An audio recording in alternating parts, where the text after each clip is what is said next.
Very good morning to all of you. Welcome to today's news analysis. We are doing the Indian Express Papers Chandigarh edition. Now, in the front page, we have a news concerning the Maharashtra politics. So, we heard previously that there is a party in the opposition, National Congress Party. One of its leaders, Ajit Pawar, with certain MLAs, defected towards the Shiv Sena and the BJP alliance, which is the ruling coalition. Now, with certain members moving or defecting, Ajit Pawar group, and the NCP original was Sharad Pawar, mainly headed by him. So there are two factions that are created. Now, both these factions are contesting defection. That is, there is an anti-defection law, and anti-defection law debars defection. So if any MLA or MP has defected, in this case MLAs, then they shall be disqualified. And this matter is decided by the Speaker of the concerned assembly. Fine. So defection. So they are both the parties are both the groups are trying to claim as much as political support majority so that they can put the other side on the issue of defection. Ajit Pawar group is saying that they represent the original NCP, they represent the actual force of the NCP, and those who are not aligning with this group Shiv Sena BJP, they are not going by the party diktat, and therefore they should be defected. So they want this group to be defected, while the Sharad Pawar group is saying that Ajit Pawar group should be defected, or they have defected and they should be disqualified. Okay, so this is one thing, defection. The other thing is, now there are two factions that are created. Now tomorrow, naturally, they may contest elections. So what party symbol should be used? What should be the party name? Both cannot claim to be NCP. So in that case, it is the responsibility of the Election Commission of India. Right, so these are the two things, defection and the use of the party symbol. Next, we come to this issue for digital framework, cabinet green light for data protection bill, and this goes to the House.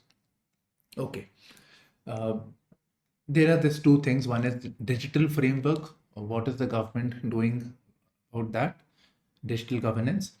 And other is the data protection bill. There are two topics, although data protection bill is part of the digital framework. Today we have an explainer on the data protection bill. So at the last end of the newspaper analysis, there is an explainer on the same.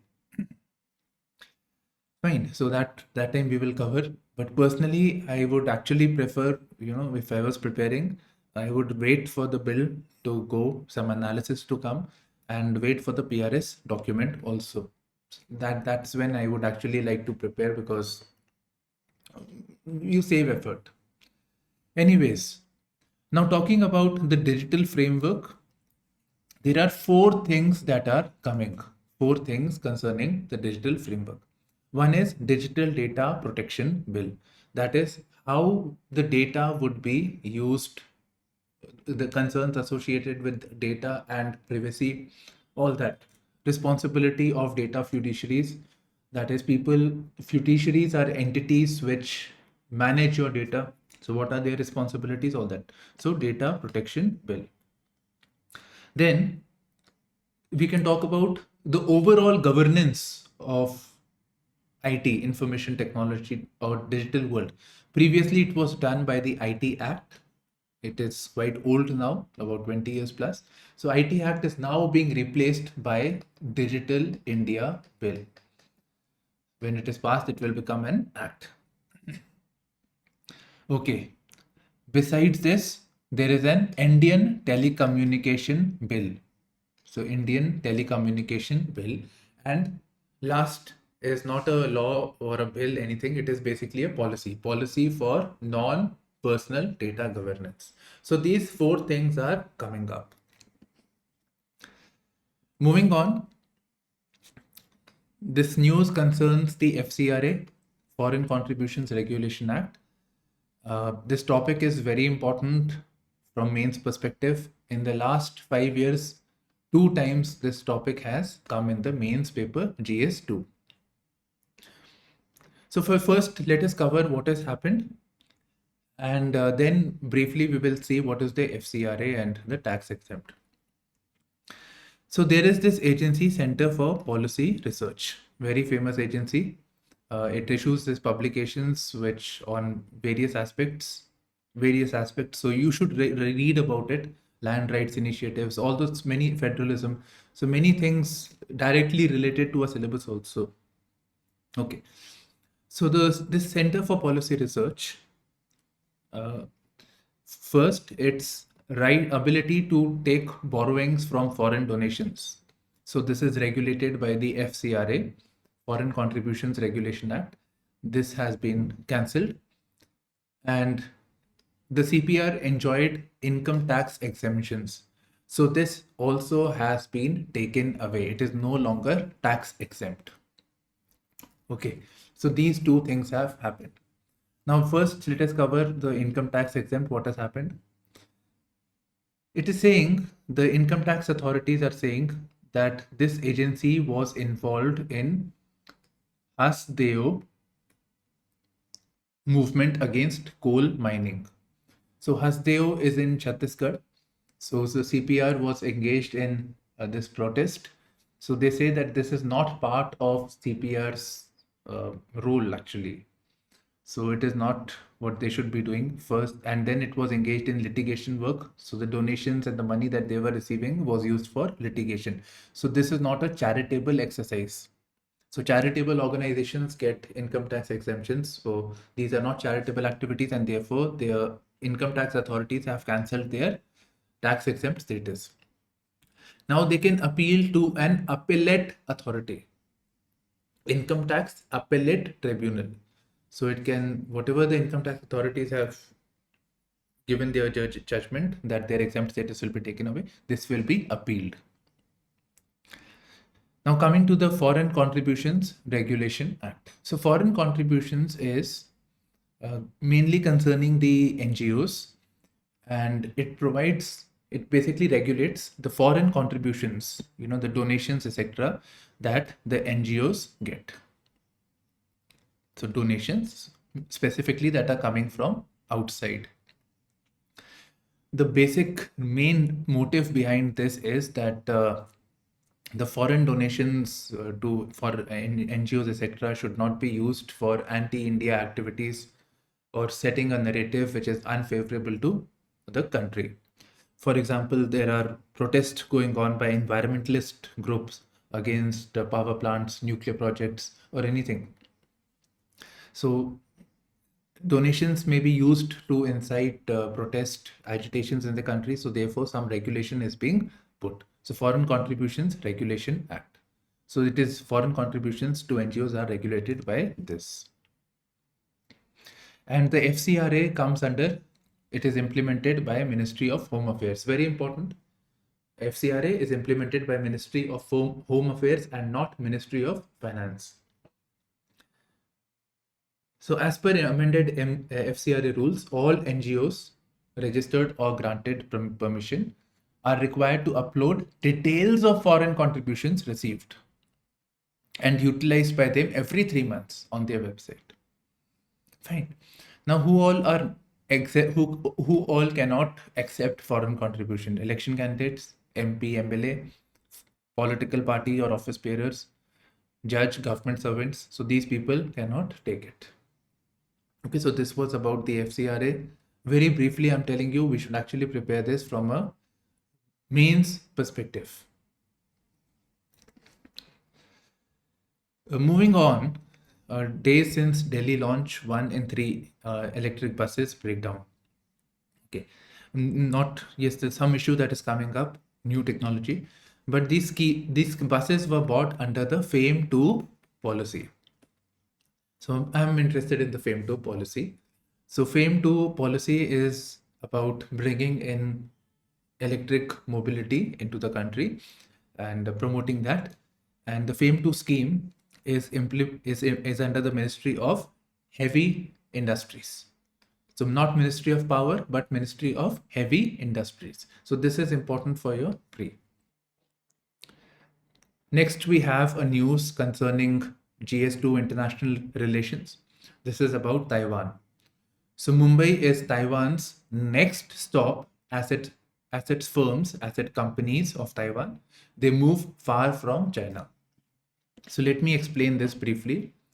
Visualize this as China. This is the East Asia region.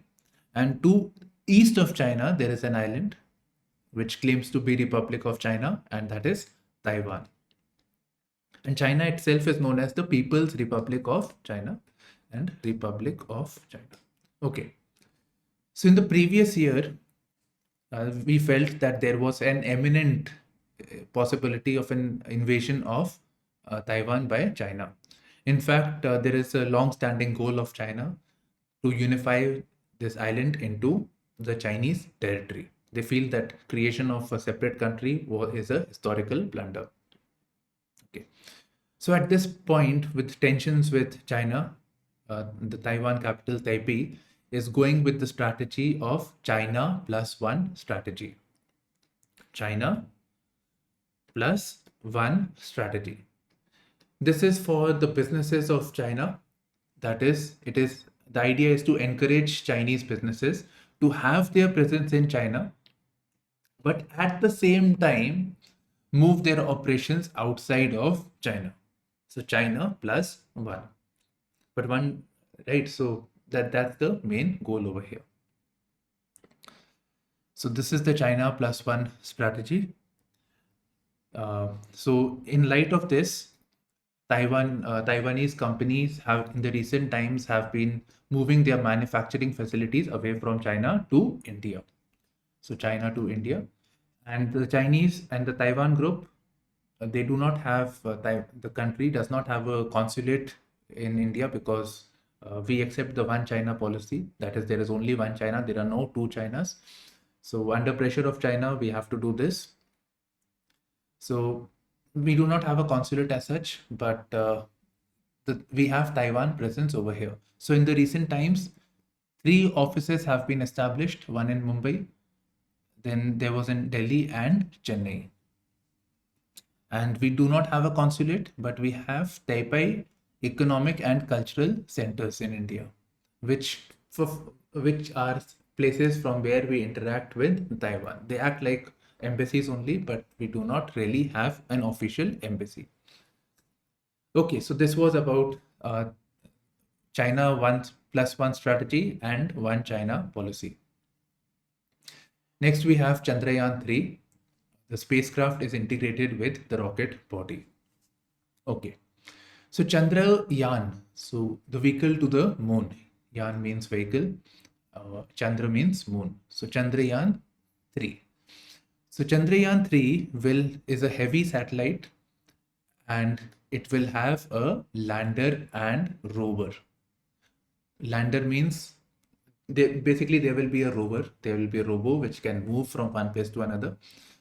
So it will go from India to the moon, so that it has to land safely. So therefore there will be a landing module, and then the lander will release a rover which will further do its exploration on the moon. So this will complete the Chandrayaan 2. Chandrayaan 2 was supposed to do this, but the lander and rover had crashed because of a software glitch. So Chandrayaan 3 aims to correct this. Now, since lot of weight is being carried, we are using a GSLV class rocket, geosynchronous launch vehicle, and this rocket is known as LVM, right? Launch Vehicle Mark III. And this is coming under the class of a family of rockets or launch vehicles known as geosynchronous satellite launch vehicle. So it is indigenously developed. And the GSLVs, one more important thing, they are based on cryogenic technologies. That is, it will carry liquid hydrogen and liquid oxygen. So you can imagine these gases liquefying them. So you need to have very, very low temperature. So cryogenic temperature. and these will carry a lot of energy because you have compressed gas into the liquid form. So a lot of gas is there. Okay, I'm contradicting myself. I'm calling gas liquid and liquid gas. Okay. So we just move forward. You can see the news briefly. Phase 1 of Aravali Safari to be completed in 2 years, says the Chief Minister of Haryana. Now, what I can think of is, obviously this news is not important. We can think is eco tourism. Right, so this is about ecotourism, that is the principles of sustainability incorporated into tourism. So this is an emerging theme in the recent times. And that is one thing. And when we talk about Aravallis, there is one more thing. Because of all the construction related activities, because of the Aravallis mining is taking place.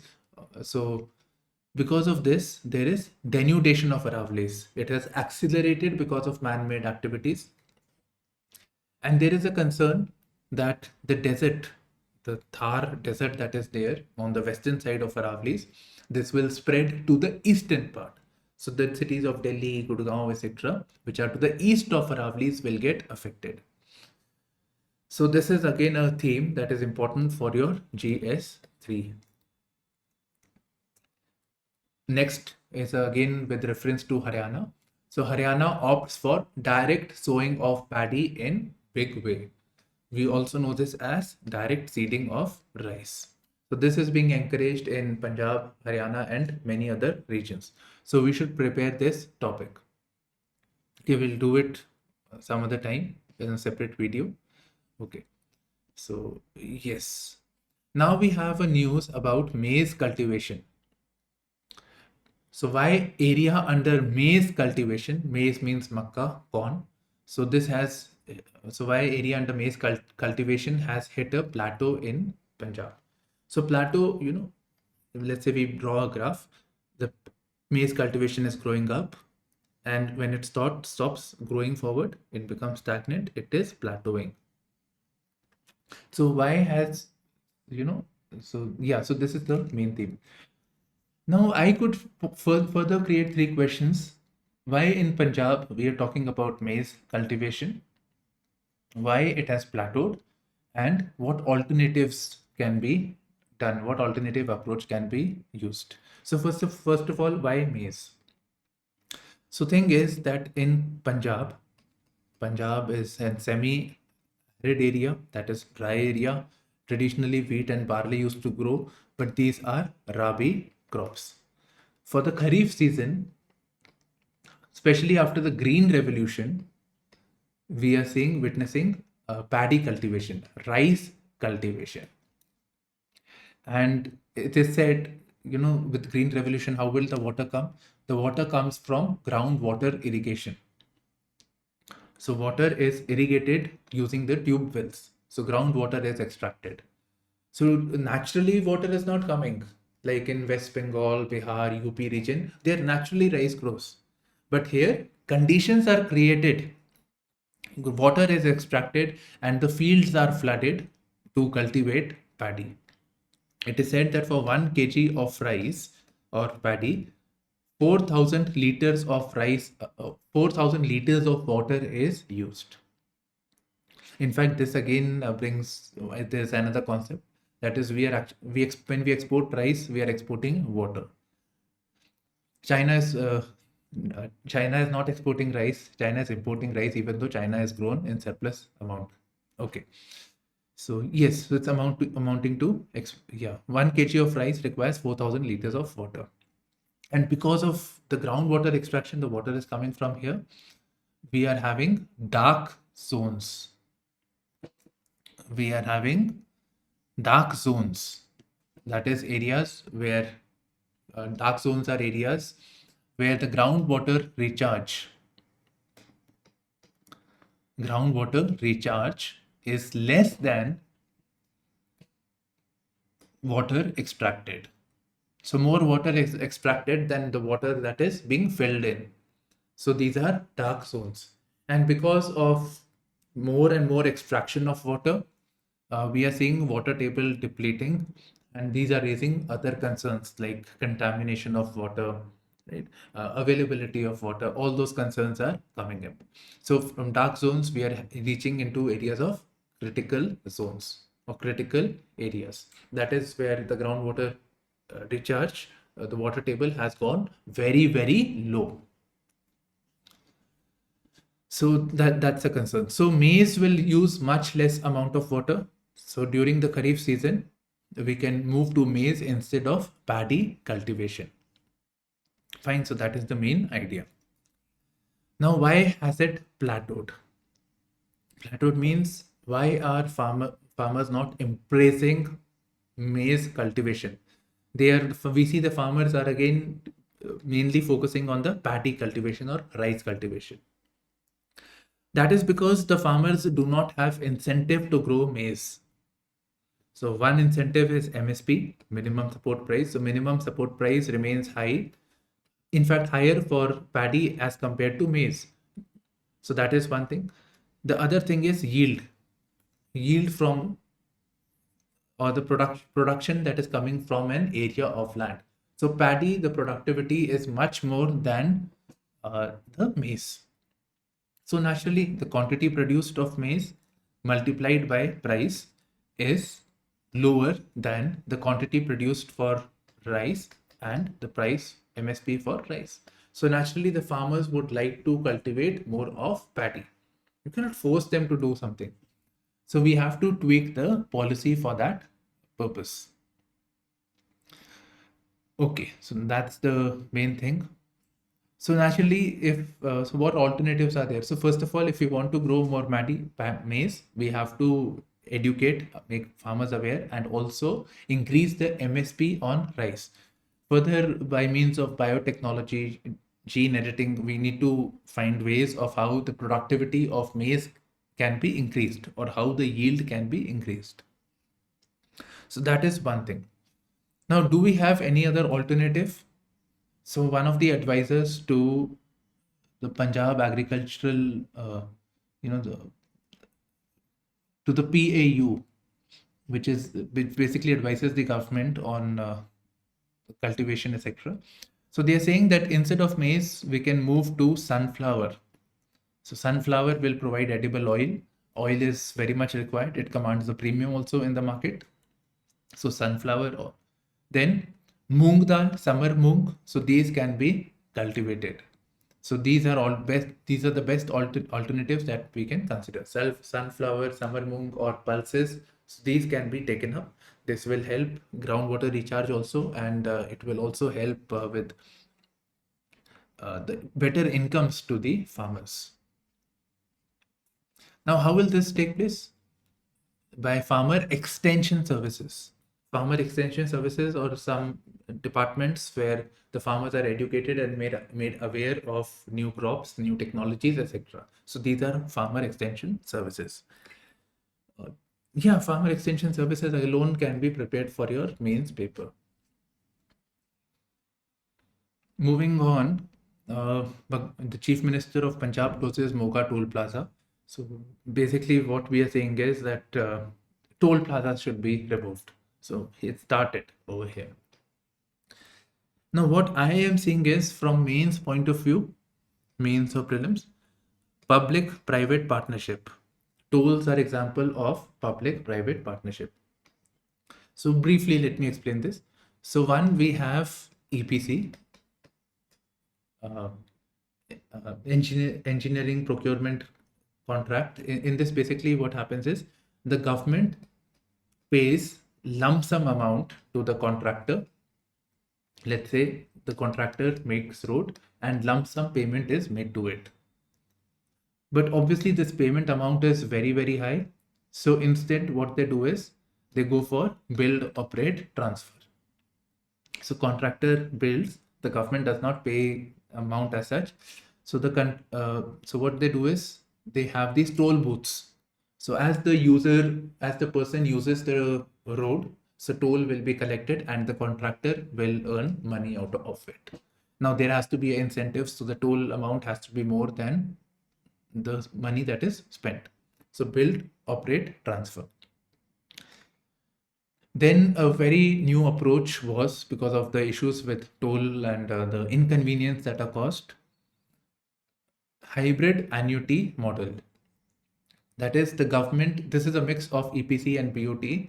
In this, the government pays something like 60% or 40% of the lump sum amount to the contractor, and the rest is collected by the means of build, operate, transfer. Now, in the recent times, we are hearing one more term, that is toll, operate, transfer. So in this, what is happening is existing roads, existing infra, that is, the rights to that is sold by the government. So let's say road highways there, it is already made. It is, the rights are sold to the private agency. So then they collect toll. So as the user goes, the toll keeps getting collected. So this is a means of creating capital, raising capital for further infrastructure creation. So the government does not have monies, but it has existing infra. So it gives rights of collection of toll for capital, and this capital can be engaged elsewhere for infra creation. So this was briefly about the triple P. There is also Swiss model actually. Yeah. So we'll just scroll further. This is about the Uniform Civil Code. So there is this organization representing the Muslims, All India Muslim Personal Law Board. So they have sent their views to the 22nd Law Commission. Now this article becomes important because we get a viewpoint of the Muslim community. So we get an alternative viewpoint also. What are the reservations they have? You can jot them down and you will have a very comprehensive answer. So first of all, what is the Uniform Civil Code? The proposal for this thing, Article 44, it is covered. What are the benefits? Then what are the views, the concerns? What are the views of the 21st Law Commission? What are the views of the minorities? Like that, if you prepare, your thing is complete. You get a very holistic viewpoint. You don't have to refer to any other content after that. Okay, so what the All India Muslim Personal Law Board is saying, what reservation? That majoritarian morality cannot supersede personal law, right? So all religions have, all communities have their personal law. So there is a concern that the majoritarian morality will be imposed, right? It will supersede the personal law of the minorities. See how it is going. So that is one thing. This may infringe upon the freedom of religion. So religious freedom and minority rights will be compromised as a result of this. So Article 25 mainly comprises of freedom of practice of religion, faith, etc. So Article 25.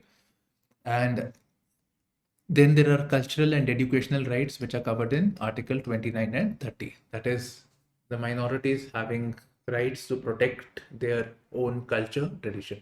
So that is in 29, and 30 provides for the minorities to be able to create institutions for this.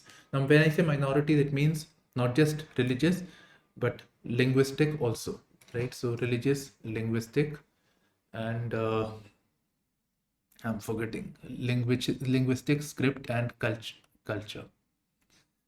So you can refer to Article 29, 30. Okay. So that is one this thing. Second is, they're saying that constitution in itself is not uniform. Then how can you talk about a uniform civil code? So constitution by its very design is not uniform, and it was intentionally kept that way. For instance, I came up with some examples. We have reservation. So we have right to equality, but at the same time, it allows for positive discrimination. Then laws apply to all, but then there are exemptions provided earlier under Article 370, then Article 371. So for instance, 371A concerns the exemptions provided to Nagaland. So most of these northeastern states have that. Then special protections for scheduled caste and scheduled tribes, having special institutions for them. National Commission for Scheduled Caste and Scheduled Tribes are there. then Article 29 and 30 are also there. Right, so these concerns are there, that the constitution itself is not uniform. And further, personal laws are also depicting one's identity. So if these laws which govern a particular community are taken away, it will affect their identity also. So this is not good. Further, if it may lead to tensions amongst the communities and ultimately hamper national integrity, safety, security, and fraternity of the country. So it will be best preserved if we do not touch it. This view was concurred by the 21st Law Commission also. So now we come to the editorial page. So first of all, we have an editorial on the SCO. So first of all, let us look at the map of the SCO over here. So you can see this is the SCO region, and yeah, so SCO countries are marked over here. So this is a China dominated bloc, having countries of Central Asia minus Mongolia, Afghanistan, and Turkmenistan. You know, the ones that are not included are the ones more likely to be asked in the pre-exam. So we should be more conscious of countries that are not part of the SCO. Okay, so these are the SCO countries. In 2017 Astana Summit, India and Pakistan became members of the SCO. Then Iran became a member only recently in the present summit. Okay, so this is the SCO. So summit took place in New Delhi. India hosted it. Now, what were the key outcomes? So this article is providing us the key outcomes and then the contradictions. So the important takeaways was India did not agree with the connectivity project of the Belt and Road Initiative. It said that any project that violates sovereignty and territory of a member state, you know, the Belt and Road India Belt and Road Initiative passes through Pakistan occupied Kashmir. Well, you know, India has reservations on it. Still, it goes via this. So if any project that goes, it hampers any country's sovereignty, integrity, then in that case, it cannot be an asset for the region. So India did not agree with this proposal in the joint declaration. So it did not sign the paragraph on the same. Next, on cross-border terrorism, it took a strong stand. And this is an apparent reference to Pakistan, which is also a member of the SCO, and also with reference to China.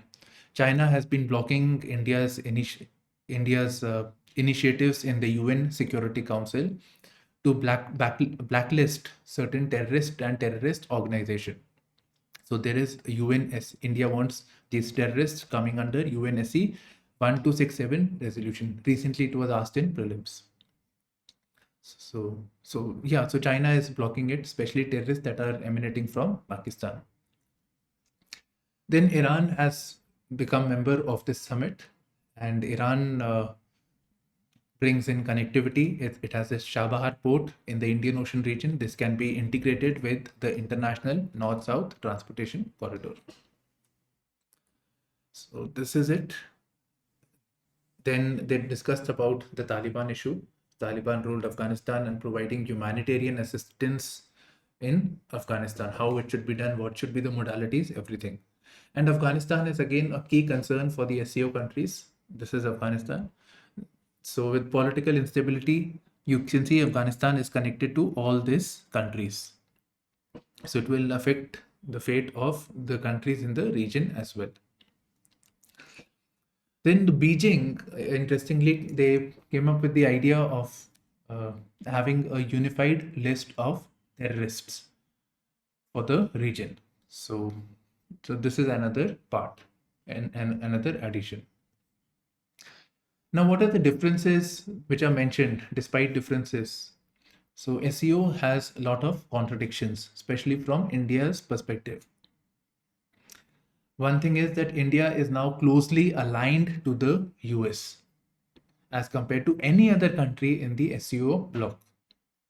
And when we are aligned to the US, US and Russia relations are not going good, especially after the Ukraine war. It never has been good, actually. Then US China relations are not good.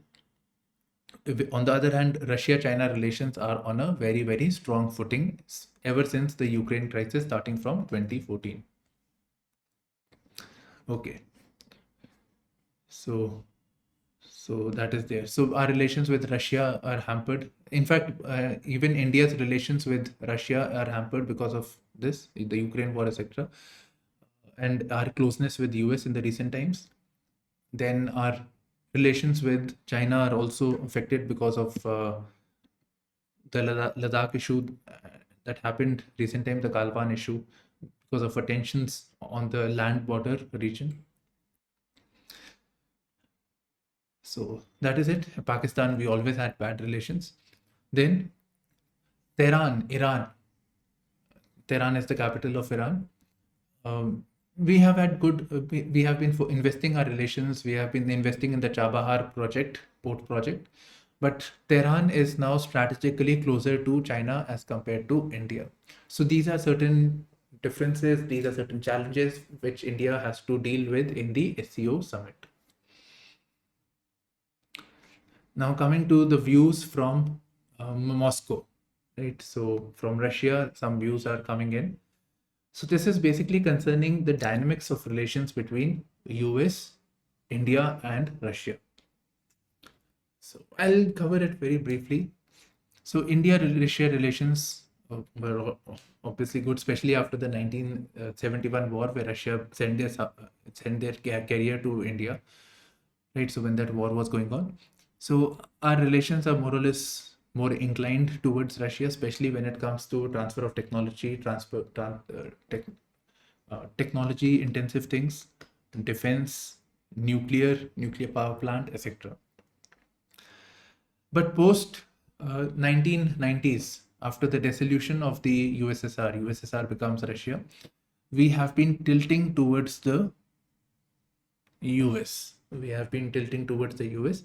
And in the recent times, our relations with the US are getting much, much, much deeper and better as compared to Russia. It is coming at Russia's expense. Now, over here, what the author is trying to say is that US is able to offer us much more and go much beyond than what India-Russia relations can go. It is mainly about the defense. We were looking at space cooperation also, but we could not go further because of the Ukraine crisis that took place. Right.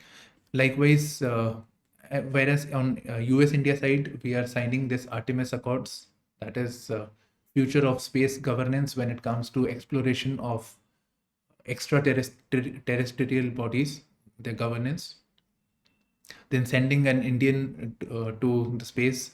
We were first working with the Russia in Gagarin Cosmonaut Training Center, but because of the war, Artemis Accords will help us in that objective. Likewise with technology, F414 engines.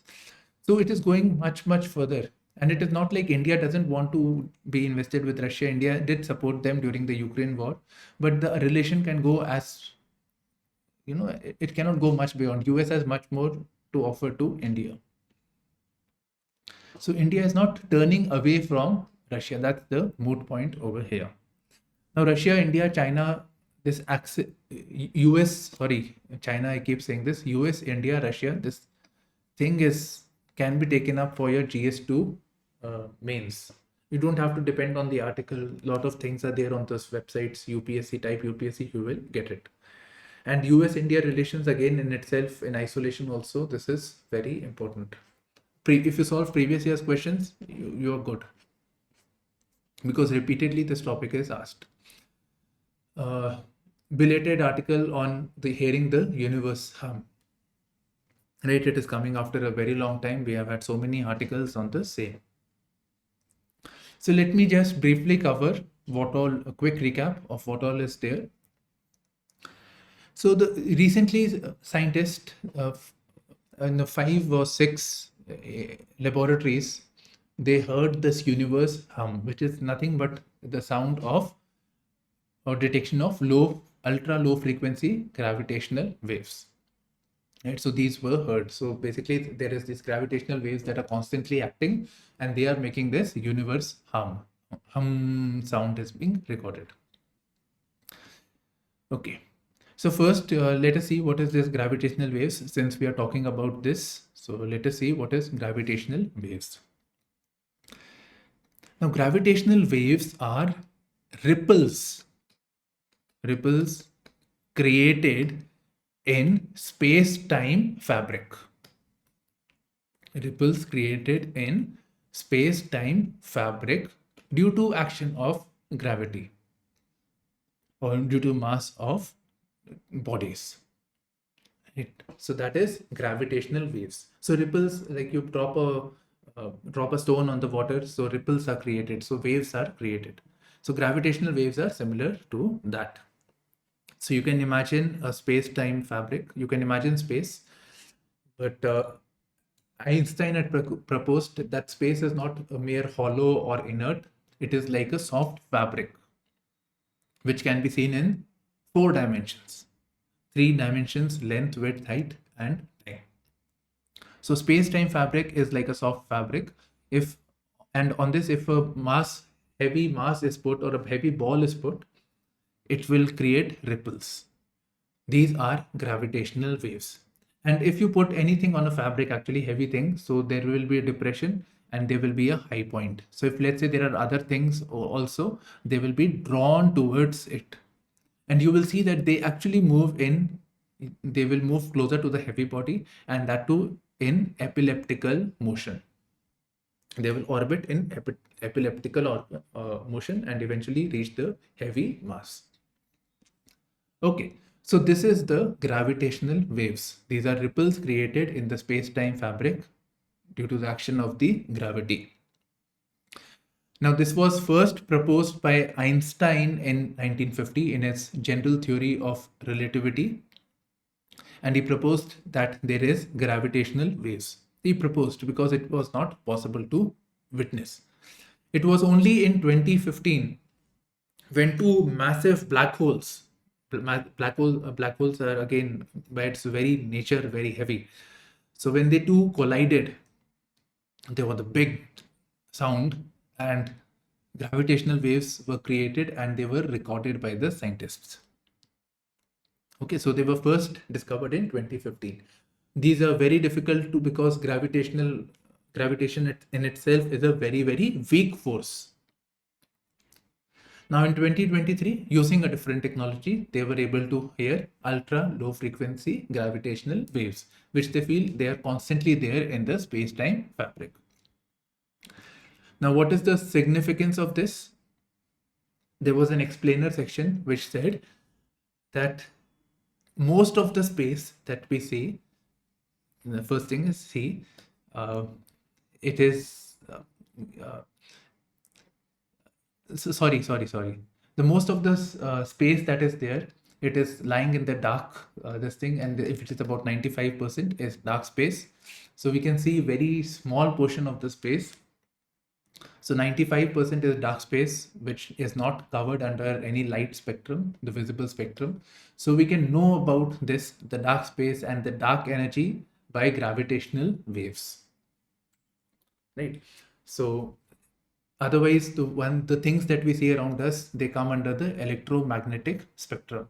So electromagnetic spectrum will cover the things that are not covered in the visible area or the electromagnetic spectrum, these can be deciphered using the gravitational waves. So we can know much more about much of the unknowns of the space using the gravitational waves. Okay, I wanted to read this article. I did read, but it was more about the role played by Lieutenant General Syed Ata Hasnain. Right, I'm not getting much over here, but this is about bringing in normalcy in Manipur, and he's saying that a long-standing solution cannot be military, but it must come from people to people understanding. And I will like to add certain things. It is about bringing in political engagement. Such problems, such crisis requires political solution, and bringing in issues which solving them, bringing in a compromise between the different communities like Kukis, Meithis, what are the issues of distrust.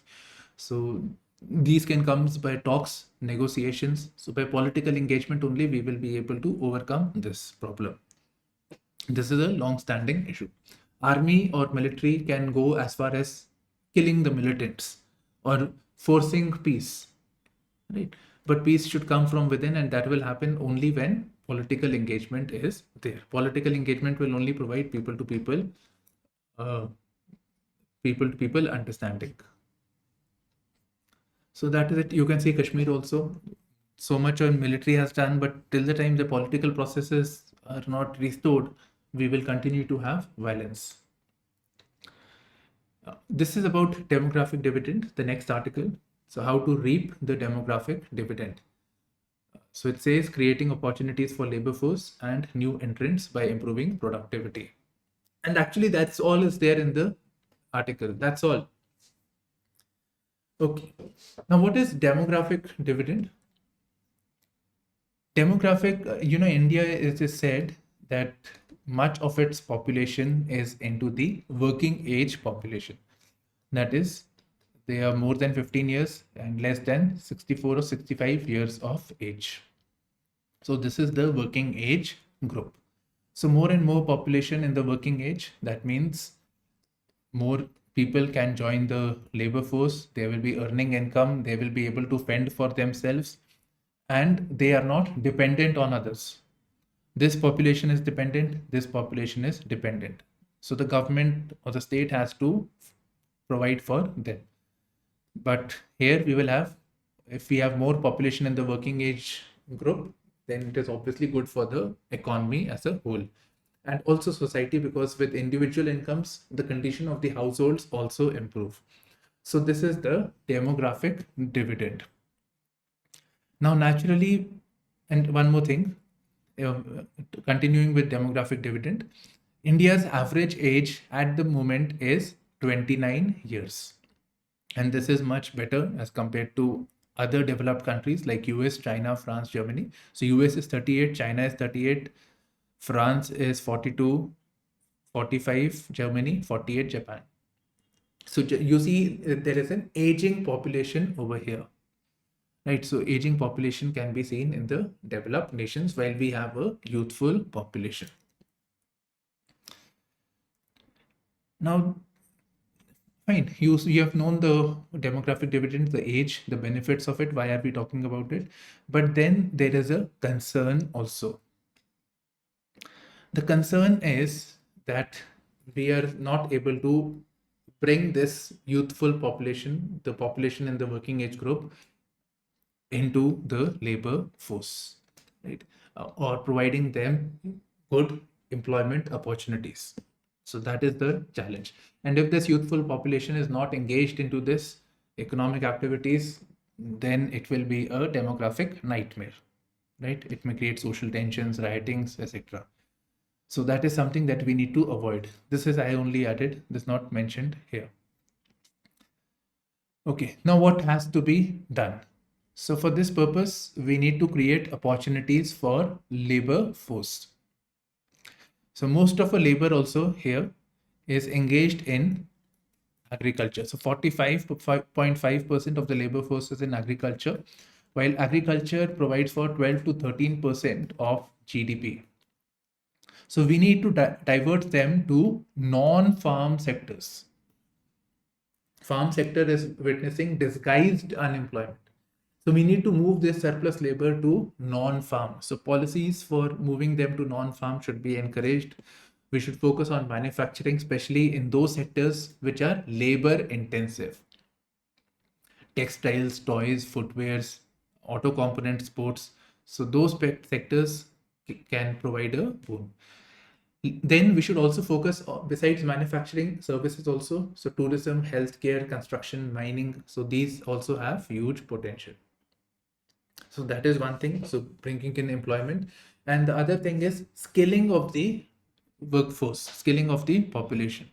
So for this, the government has come up with skill development programs, you can visit the website of Ministry of Skill Development and Entrepreneurship. So there is Jan Shikshan Sanstha, Pradhan Mantri Kaushal Vikas Yojana, National Apprenticeship Promotion Scheme. So we need to focus on skill development as well. Now, if you remember, a few days back, there was an article comparing China and India. So China's labor force participation was at 70% in 2007. It's at the peak, it was at 70%, and about 65% of the labor comprised of women. So labor force participation amongst women was 65%. While in India's case at present, where we are witnessing demographic dividend, it is around 50% labor force participation. So means only 50% of the youth from the working age group are entering the job markets, willing to enter the job markets, willing to enter. And about 20 to 25% are women as compared to China. So people who are willing to work, of this only 20 to 25% are women. So this is again a concern that needs to be addressed. Now coming to the international page, Israel ends West Bank raid, right? So this thing has stopped. International Atomic Energy Agency says it has seen no explosive at the nuclear plant. There is a plant Zaporizhzhia, I don't know the pronunciation. There is a nuclear plant in Ukraine, which is now occupied by Russia. So no explosives at this area seen, but they want more access. The International Atomic Energy Agency. Now this topic is important for your IAEA, and it's about peaceful use of atomic energy. That is one thing. Then for IAEA is an agency for nuclear, and it reports to the United Nations Security Council, but it is not a part of the UN. So that is important. In fact, if you see the insignia of IAEA, it has those olive, UN-like this thing, UN-like logo, but it is not part of the UN. This is something that you should keep in mind. There is a remark of, there is a protest in Nepal Legislative Assembly on a remark made by the Prime Minister on India support. Now this India support is that Nepal Prime Minister Pushpa Kamal Dahal or Prachanda, that he knows a businessman in India. Imagine Nepal's Prime Minister is saying that he has a businessman in India who will provide him support to become the Prime Minister of Nepal. So India, he will convey his feelings to businessman to Indian businessman, who will tell to Indian government to instate this person as the PM. Imagine which country will accept this. So this is a very foolish statement to be made actually. And so that is one thing. Second thing is, it raises concerns about the democratic processes in Nepal. And in Nepal, there is a concern that India has been interfering in the political activities of Nepal. And therefore, there is a mistrust on India on this issue. So this is it. This is just a one side of things. We can look more into it when we discuss India-Nepal relations. China diplomats West can't differentiate between Asians remark. So some speech was going on where the Chinese diplomat said that Chinese cannot differentiate between the Koreans, the Japanese, and Chinese together. Right? And they collectively call them as the Asians. So it is in best interest of these countries to work together, come together, and unite. So that is what he said. So no push for race-based alliance. So Koreans, Japanese, Chinese. So the remark of such like this. So Beijing has clarified that there is no push for race-based alliance. Very important news: export curbs just a start. So we are hearing that China's export control on metals, which are required for semiconductor manufacturing. So there are export control. So from China, metals which are going to US for semiconductor manufacturing, there'll be control or regulation of that. So naturally, it will affect the interest of the US, especially in electronics manufacturing.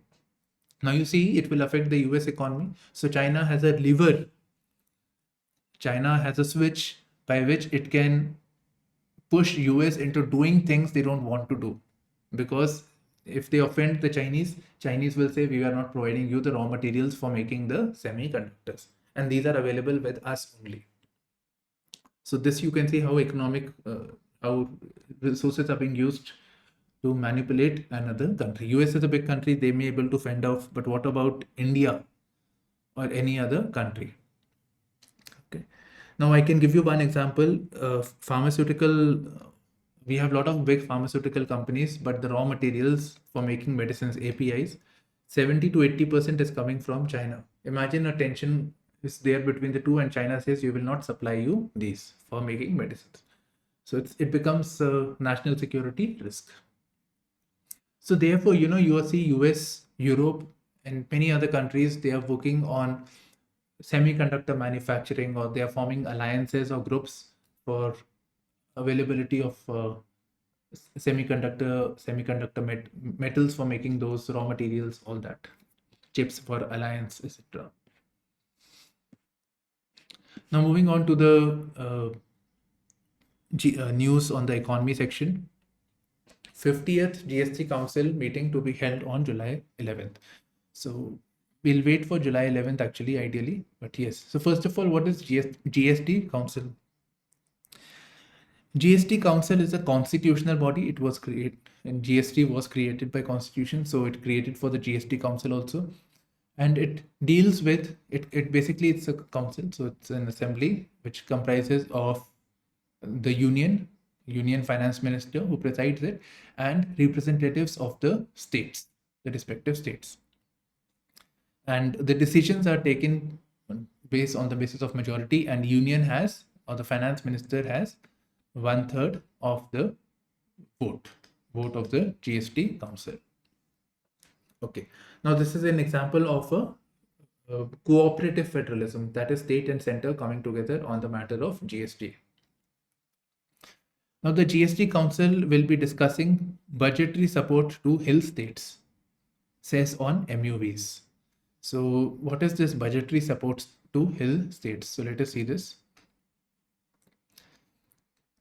So the hill states and the backward regions, previously they were, obviously nobody wants to make industries or manufacturing activities in these regions because there is a disadvantage in the backward regions. So the governments prior to GST, they used to have tax exemptions. Like you come here, we will remove excise duty for you, we'll give you benefit on that regard. But after the introduction of the GST in 2016, they said that everybody, irrespective of backward area or not, everybody has to pay GST. Right, so everybody has to pay, and that to a standard or a common GST. But we have to safeguard the interest of the backward states also. So it was proposed that yes, backward areas will provide GST payments to the UN. So it will be reimbursed to them in the form of some component of the CGST, central component of CGST, or integrated GST, which is CGST plus state GST. Or it can be done via the devolution of finances from union to the states. Normally, this devolution of finances from union to states are done on the recommendations of the Finance Commission. So that can be done. So budgetary support can be provided to the backward areas. RBI panel. Now we move on to the next news. This is about internationalization of rupee. So this is important for your GS3. Okay. So RBI panel, led by RBI panel known as Interdepartmental Group, led by Radha Shyam Rathore. So they are looking at measures for internationalization of rupee. And it includes It mainly provides for inclusion of Indian rupee in IMF's SDR. Okay, so first thing is internationalization of rupee. What does it mean? It means to involve use of rupee in international markets. Right? So that is there. And why do we want it? If we do this, it will help boost the currency. Then it will help us reduce the reliance on dollar. Now imagine when US Federal Bank increases the interest rate, the dollar rates, uh, there is a sudden surge in dollar. Because of this thing, dollar becomes more expensive at that time. So it affects, and if dollar becomes more expensive, uh, we see that the crude price becomes more expensive.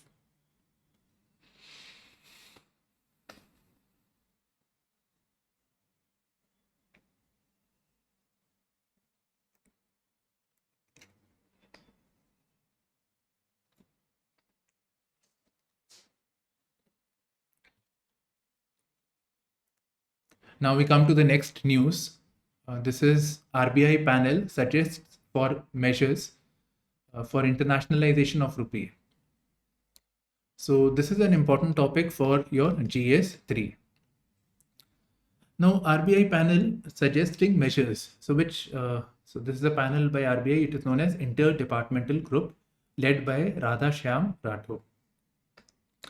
Now, what does internationalization of rupee means? Internationalization of rupee means involvement of local currency in cross-border transactions, in international transactions. Why do we need it? It strengthens the rupee, first of all. It helps us reduce reliance on foreign currencies, therefore dependence on foreign reserves, etc. comes down, particularly with the US dollars. You can see some examples. For example, we buy crude, gold, etc. in dollar terms. Now, for some reason, for example, the US Federal Bank increases interest rates. So at that time, there is an outflow of US dollars from India to US. So dollars become more expensive. So as a result of this, crude becomes more expensive. Right. So, and it affects the Indian economy. So to reduce reliance on foreign currencies and strengthening of the Indian rupee, we want to have internationalization of rupee. Now, for that purpose, we have been, prioritizing the use of rupee in international transactions, especially with our neighbors like Bhutan, Nepal, Sri Lanka. We've been promoting it. Likewise, with Iran also, when they were under sanction, India was saying we will buy fuel by payments of rupee. Right? So you provide us fuel, we'll pay you in rupee instead of dollars. And with that rupee, you can buy grains, things that you need, you can buy it from India in rupee terms. Likewise, with with Russia, India was buying fuel in Russian currency, in rupee currency. Although Russia was not happy with that because they were not able to use the rupees because they don't import much from India. Okay, so these are the things that India has been doing. Now, most recently, it is proposed that there is in the IMF, there is something known as special drawing rights. And it comprises of currencies of US dollar, euro, Chinese renminbi, and Japanese yen and British pound. So in this, rupee should also be included. So they want to work on it. By the way, what is SDR? It is an international reserve asset within the IMF to supplement the official reserves of its member countries. So whenever India and other countries, they park money into the IMF, they get the rights of the special drawing rights. They get SDR in return for it. This can be redeemed, right? This can be redeemed. Now, SDR is not a currency. That any website you see you want to read about SDR, they will say it is not a currency as such. But if there is a foreign currency requirement, they can redeem the SDR. Okay, so this was about the internationalization of rupee. Now, one more thing. Yeah, so convertibility of rupee is also there. Current account convertibility, capital account current convertibility. So that also has to be looked into. Next, we have rural demand to help FMCG. So basically, rural demand is doing well according to a survey by CRISIL, which is indicating that rural economy is doing well. That's why there is more demand. There is more income coming. Therefore, they are able to spend more. Now, this is significant because about 70% of India is rural.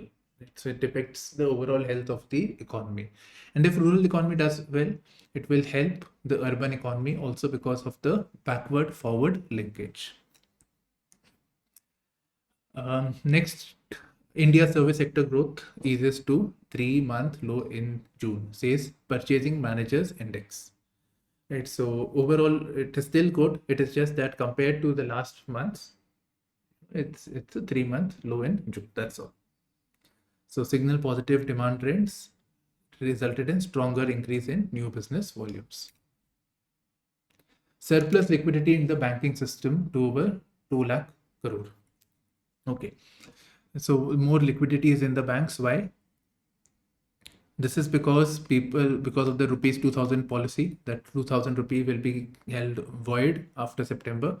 So people are depositing money into the bank. So banks naturally have more money for their salary.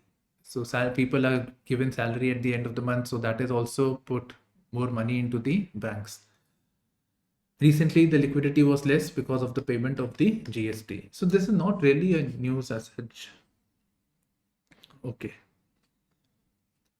This is it. Then we come to the explained section. This is providing for the main one that we have is the data privacy framework and the tomato issue. So let us first look at the data protection bill that is discussed. Personally, I will still prefer waiting till the PRS, but briefly I'm telling you some issues. So I've jotted down. So the name of the bill is Digital Personal Data Protection Bill. It will be dealing with the issues of digital personal data, processing of the data, and obligations of the data fiduciaries. Data fiduciaries are agencies that take data from you. These includes companies like Google. We have Gmail accounts, so they have taken our basic details. Likewise, there is Facebook, etc. So and in fact on Facebook we are posting photos, etc. So they are handling our data, right? So it is about protection of data, how the data is processed, and it defines data fiduciaries and their obligations. Now for data fiduciaries, this law says that it allows for voluntary undertakings, that they are following the rightful procedure for data protection. So they have to give a voluntary undertaking. Now this is a big question mark because there should be audits by inspectors rather than voluntary undertakings. Okay. Now all this entire issues associated with the data protection law will be dealt by Data Protection Board. Naturally, some agency will be framing rules, regulations, seeing things if they are working or not. So for that, Data Protection Board will be created, and the members will be appointed by the center. Right. So that's the main issue which is mentioned in this explained section over here. Now, within the concerns, so first concern is voluntary undertaking, right? So with reference to data fiduciaries. Second is center has complete control over appointments to Data Protection Board. And third is what happens to the issue of Right to Information Act.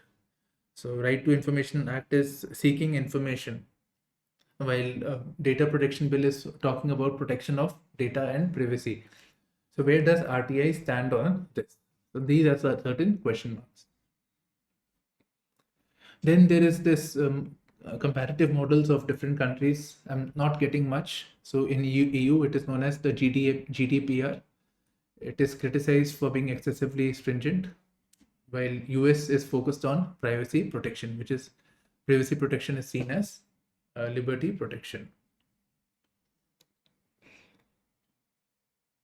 China, there is new rights as it seeks to prevent misuse of personal data. There is a data security law in China. So this is about the data protection bill, digital data protection bill. Next, we have there are these two viruses, CMV and TOMV. Right, and they infested the tomato crops, so they got bad as a result of this. So we all know the tomato prices are in the tune of rupees 80 to 100 kg, much above its average price. Now, typically this time of the year it is there, but this time it is also the pest virus and pest infestation, also plant disease and infestation. So briefly, these viruses have been explained. So TOMV, both are viruses.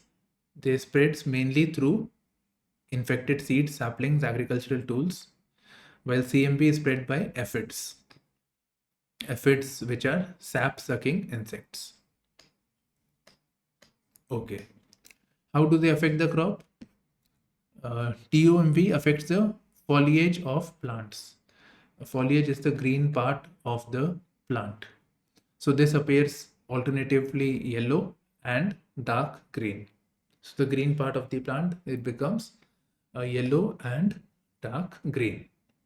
There is also distortion of leaves. So the condition of the leaves go bad. We see twisting of younger leaves. In the CMV also there is distortion of leaves, but the pattern is different. The top and bottom of the leaf is affected while the rest remains intact. So this is it from today's newspaper. So thank you for streaming into a